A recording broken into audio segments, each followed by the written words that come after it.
my friends, my name is Darren from RC Skill Models, and today we have another book review. This one's on the Mustang P-51. This is the early version with the Allison power plant.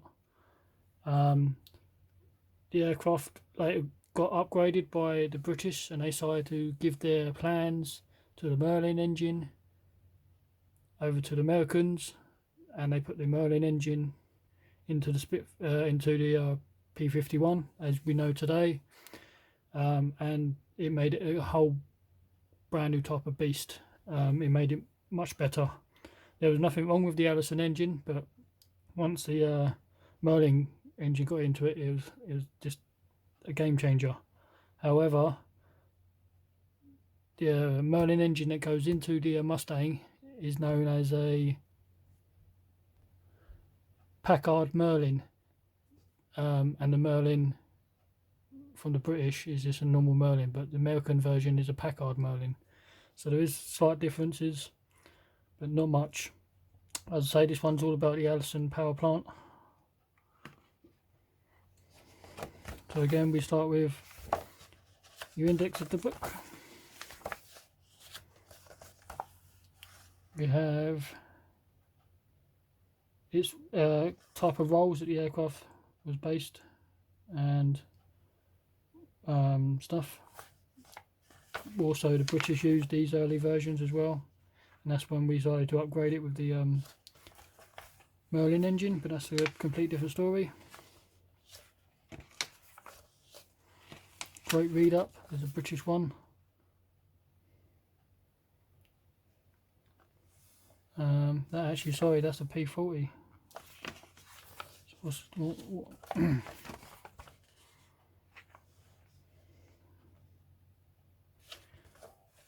So yeah, this all talks about the early versions of the engine and stuff, and what aircraft it's going into.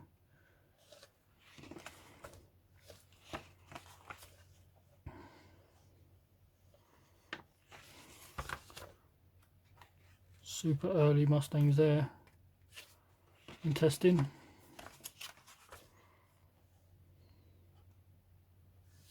Them on there, especially early, the British. The first British version in testing as well. Doesn't even have any markings. It's just all metal. It hasn't even been painted up or anything. We have early camouflage ones from the US. Now we have early British ones again now in camouflage.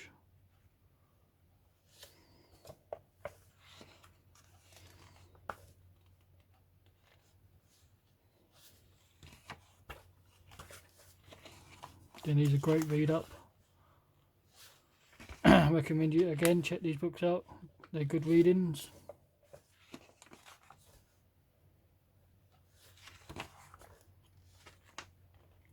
There's testing again, because that's what we have, the P on the side of the aircraft for prototypes. These are all the British ones still.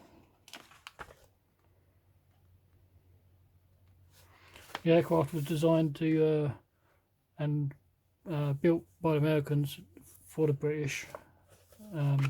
Yes, it was a British. Yes, it was American aircraft, but it's built for the British.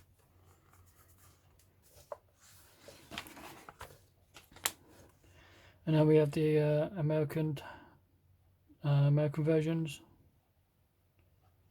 Again, in testing, hasn't really got much markings on them. Pretty much the same aircraft.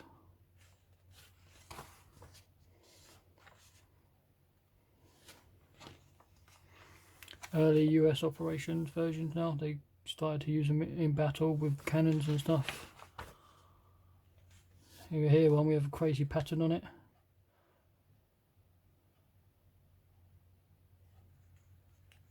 I think they did that for, like they did on ships, with the crazy pattern to break up the outline of the ship. I think they tried it with aircraft, but I'm not sure if it worked very well.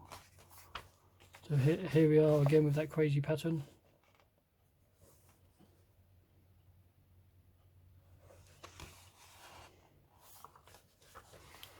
According to this, the colours that we used was olive drab and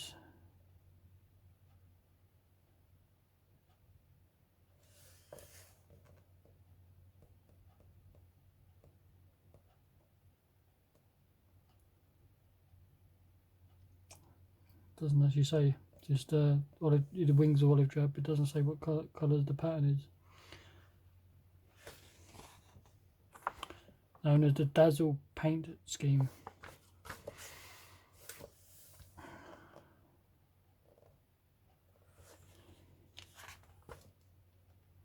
We have more Mustangs.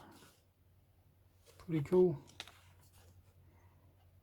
We have this one here with the stripes on the back. I have a model kit to build 1/48 scale by ICM, and it has these markings on it. So this is the colour scheme for this is all olive drab, but these white lines are the white lines are in white.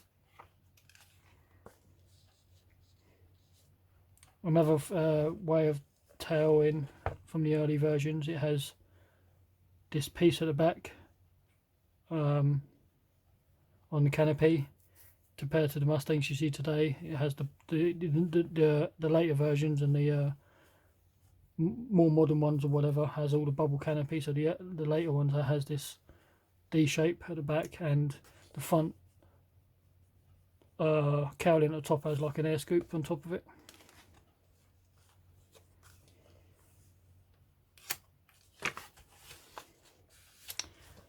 So then we go on to slightly different variants here.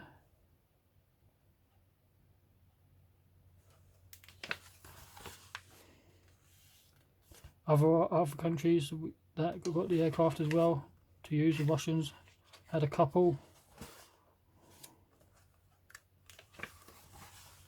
And we go on to now we have colour profiles now, which is pretty cool. This is what most people end up using for reference material. The first lot that we've just gone through is all about the read up in history. But this is what you're going to use for reference material now if you're going to build models. So there's a nice shot of the underside of all the oil stains and stuff.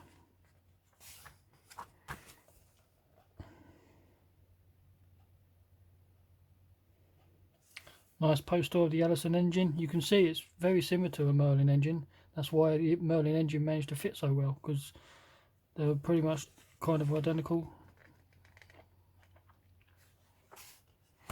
So these are aircraft that fly today. They're in really good condition. So basic olive drab version. Really boring scheme if you're going to do that, in my opinion. So then we go on to colour arts. So these are the early versions, test aircraft from the US Army with no markings, pretty much. They're just silver. British one, American, British.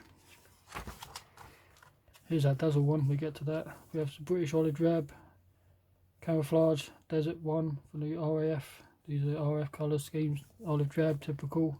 And we have that Dazzle scheme, which is black and white actually, with olive drab wings and leading edge. British Camouflage, this is that aircraft I've got a model of, so it's the olive drab green. These lines are white, but in this artist impression they're actually an off-white. But the decals they give you are actually white, so it all depends how you want to do it.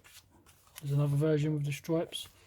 That one looks pretty cool though, because it's got the accent in orange, so I like this one, but I haven't got the decals to do that, but that is much better. British version, again, Americans. Here's one of the mushroom versions. Some more British. So now we have some model kits that people have built. And how they go about it. They've used model master paints.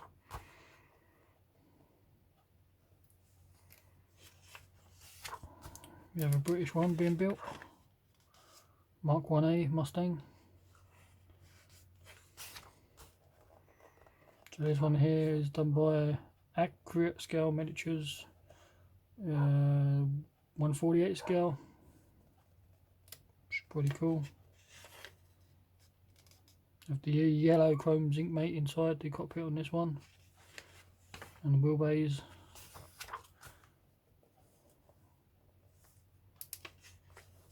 How about he's got around how he's done this one? That's different way I've seen people do this. They don't go your olive drab straight onto the plastic. They do an undercoat or primer in like a sand first. It makes the olive drab have a different tone to it. It's like more bleached type effect.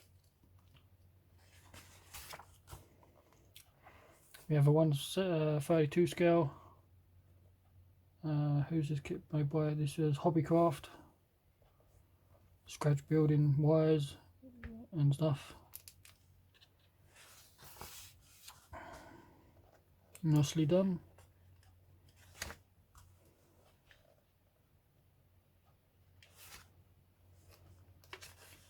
We have Special Hobby 1/72 scale, British version, Mark 1.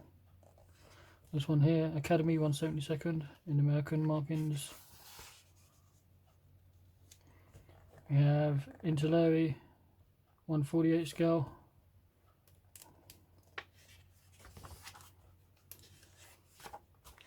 Now we go on to museum examples, Walkaround. So these are going to be quite clean, but still gives you a good rough idea how the aircraft can be done. And this is, by the looks of things, one of the early ones, because it's in the silver.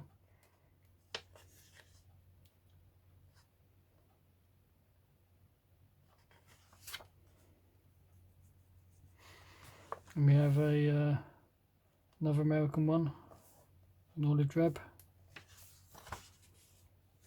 Nice shots. And you can definitely tell this is a museum piece. Look at that exhaust pipes. Not a single burn mark on them. It looks like it's never been flown. Like it's been restored to pristine condition. You don't see exhaust systems like that on an aircraft that's flying, not for sure. Here's that famous canopy type for the early versions before it went to the bubble coat canopy. Nice shots of the interior. So we used the chromate green, typical instrument panel in the black. So we have the radiator system.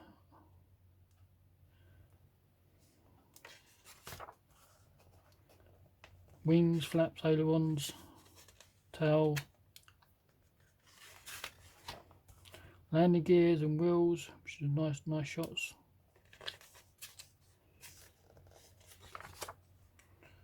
We have the tail dragger. Weapons, so it carries the machine guns. What machine guns were they using? It has a 50 caliber machine guns, and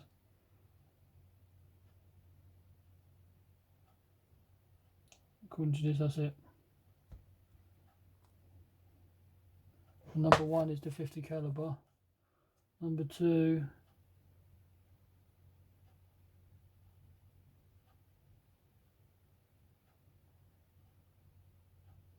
says here how the other guns are in the lower wing. So I think they're all the same. I think they're all 50 calibers. I think there's 6. Could be totally wrong on that. Should go back and have a count quickly. Actually, it might vary on different aircraft. We have some bombs. What type of bomb? What size bomb is this one? Again, doesn't say, which is a shame. 250, 500, probably anywhere around there. So we have the flaps. It has each section, tells you at the side here what they are, but I'm not going to go through it all. That one there's fuel cap or fuel filter. Lights. And we have part of it open up.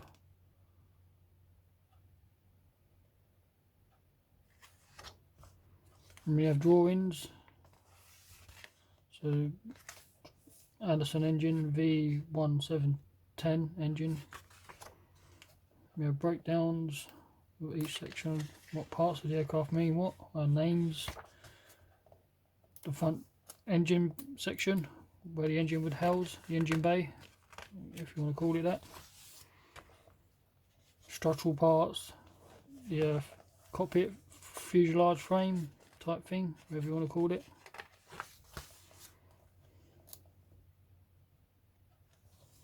The skeleton of the aircraft.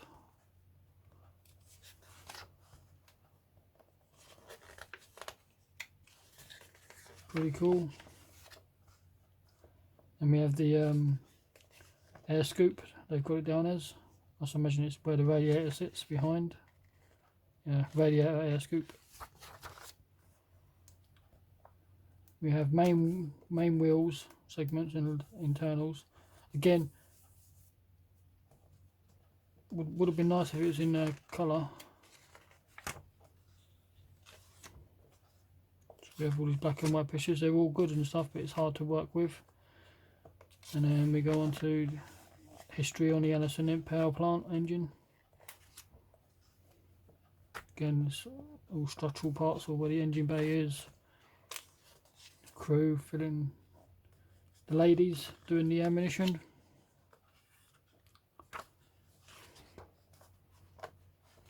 We have the detail shots of the engine, sorry not engine, the guns.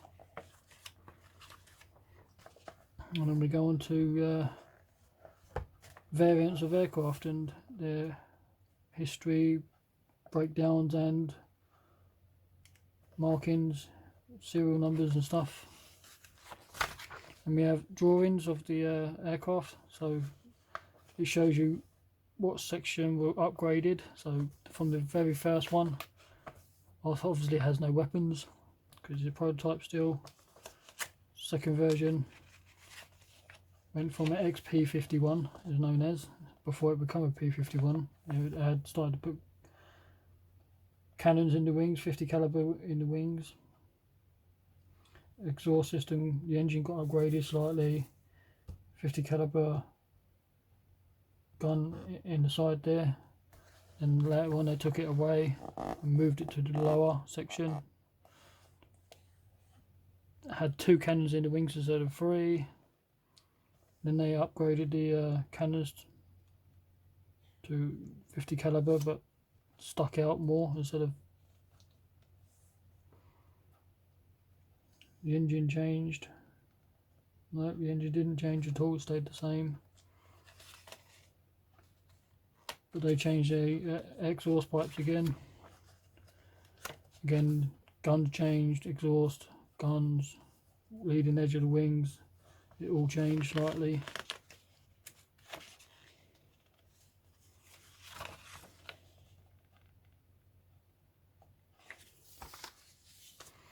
And then we go on to kits that are available of the time of this book being made. So we have 1/72nd, hobby bosses, Interlary, special hobby, accurate miniatures, hobbycraft. They all do the early Mustang, aftermarket, resin parts done by Boost and other people, decals available. PMP decals, Model Aries decals. We have extra decals. I had used extra decals in the past, but for some reason they didn't seem to set down very well. It might have just been me. I did use Mark Fit Strong. I didn't use Microsol setting solution. I used Mark Fit Strong. It didn't work very well. And we have the index of the book. So there you go, guys. Another book on the P-51 early version Allison power plant engine. Like, comment, subscribe, and I'll catch you later.